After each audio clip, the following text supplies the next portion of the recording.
I gotta be honest, after now watching 2 episodes of Ubel Blatt, I have to say this show deserves better. Not because of the anime, but because of the people watching, man. I was surprised. I get it. Not everything's gonna be for everyone, and depending on how long you've been waiting for this manga to finally get adapted, I mean, it's like 20 years old or something like that. Like, people have been waiting. I get it's not always gonna live up to expectations, but I swear to God, some people were acting like it was like a Berserk level adaptation. I loved episode 1 and I enjoy episode 2 more than the first. I have a lot of questions, I have a lot of theories running through my mind. But a revenge tale that has been considered Berserk Light for the longest time that I can remember. Like, I remember hearing about this name for a long time, and a lot of people used to call it Berserk Light. Not really to try to like discredit it, but it's like, yeah, it's not to the same level as this series, but still, it's kind of like if you like one, you might like the other. And the amount of reveals, the info dump. Anyone who, and I saw the comments last week saying like, it's just dude gonna go around killing a bunch of people. There's no depth to it. I gotta disagree here. After the second episode, while I have many of questions, I understand there was apparently a prologue in the manga that kickstarted this story. They didn't show the prologue in episode 1 from what I'm understanding. All that means is that they'll explain it over the course of the anime to make a longer mystery, probably because they want to keep something a bigger mystery. And I think it probably relates to what happened to our boy, because we get a lot of information surrounding him, and it seems like they're implying reincarnation. If not, he was healed in some insane way, because the dude was clearly human back in the flashback.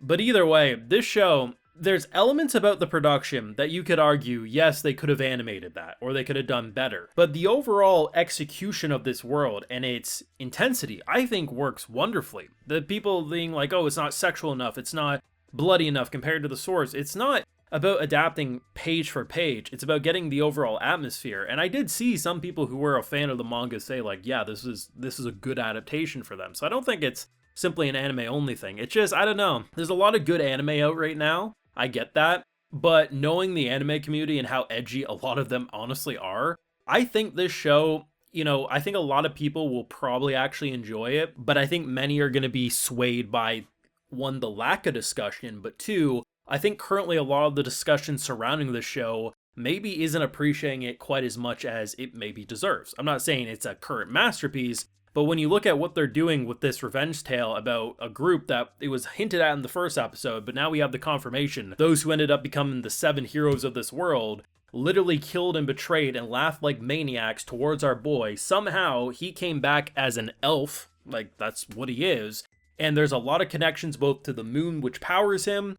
There's some connection to the fairies given the crying and how much it connected to him. This show is deeper than just a revenge plot. It is a revenge story, but I think it's got a lot more going on for it than people are giving credit. And honestly, I think this one's going to be a damn good watch. Of course, if you want to support my work and see my full thoughts to these episodes, I do have a Patreon where we have those full live reactions available exclusively over there. So last episode, I had a couple of conversations with people, being like, oh, like, is this it clearly wasn't an isekai, right? Like, because isekai means you're traveling to a different world. But you can have reincarnation stories within the same world. And it's like, initially when they showed the flashback, or what looked to be a flashback in episode 1, where someone got struck down, ear cut off, face mutilated, I was like, okay, this is our MC, so he gets reborn?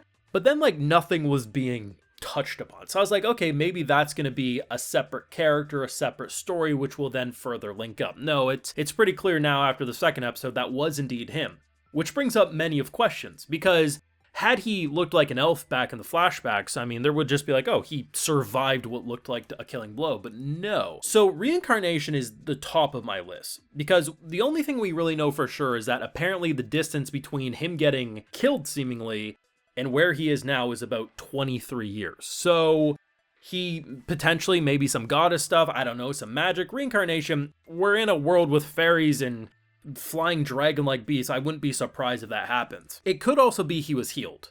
Now, given the little glimpse they showed in episode 1, it is possible. I mean, I'm not saying he didn't lose an eye and a limb and some ears and stuff, but potentially if they did turn around and leave him after seemingly killing him and letting him bleed out, something could have saved him. Maybe it has to do with the fairies. Maybe it has to do with elves. I don't know. The reason I say fairies is because I didn't even realize it at first. The dude they were fighting, he had a sword and it was making like a sound, like a screeching sound. I thought it was going to link up to the dead or something. No, there's a fairy attached to the damn sword. But the thing about it is, I'm probably thinking too much about the fairies because the other girl that was with us also was crying about the whole thing. So if he had a personal connection with the fairies, I mean, it would make sense if only he had a response to it. So maybe I'm seeing a little too much into it, but I wouldn't be surprised if fairies or elves healed him either. Like, I think that is just as likely as a possible. Like, I'm saying it's 50-50. I don't really have my hat completely in one ring here. I'm like,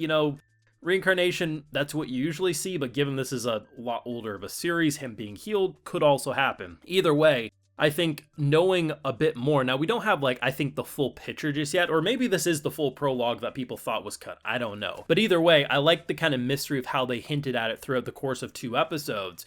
And I wasn't really sure what his main plot was going to be other than clearly some form of revenge, like the opening, the feel of it. Like there was clearly a revenge story being brewed, but what was the revenge for if the dude's clearly alive and just fine? Well, now we see these heroes need to go. And we essentially end this second episode with the walls coming down. We essentially launched the rumbling from Attack on Titan. Just when those walls come down, there's no Titans to march around.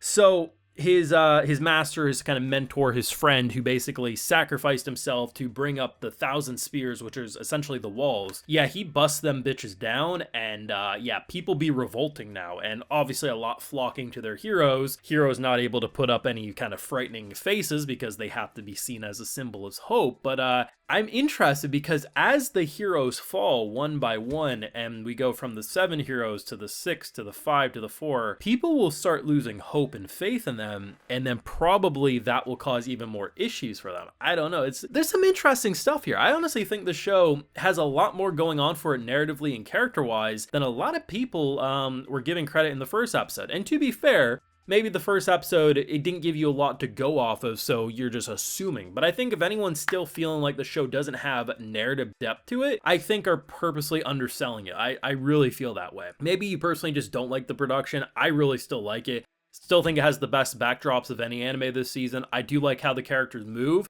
And even when it goes into typical anime fashion where characters aren't necessarily moving as much as it's being implied, the art direction is very, very solid. And honestly, Kainzel, our MC, I love his character so far. I think he's brilliant. I just think it's a good watch. It's a really good watch. I think it's going to go criminally underappreciated. And I think, despite people saying this isn't living up to what it should based on the manga, like that was the big consensus I saw about a lot of source readers. Not edgy enough, didn't show enough of this or that. I don't know, man, maybe you're right, but for me, this is great. And I think this is a revenge story that is worth watching, and it deserves currently a better, more passionate fan base towards it, because I think this show, there's clearly love and passion, and I've seen these types of more edgier, intense shows get very piss poor adaptations. Look at Berserk. This clearly isn't one of those adaptations. I don't know. You let me know what you're thinking down below. I think episode 2 gives us a better understanding of where the show's going to go, and I'm completely here for it, but you let me know your thoughts. Leave a like if you enjoyed, subscribe if you're new around here, of course, ring that bell, and like I mentioned, we got those full live reactions over on Patreon, and hey, while you're over there, I'll also give you a video shout out. Alright, so today we got Annette, AI 740, Grant Ferris, Sean 1815, Gun Bunny, Dan Yang, and we also have True Obelisk. So I appreciate the support, everyone. Please take care, and y'all have a good one.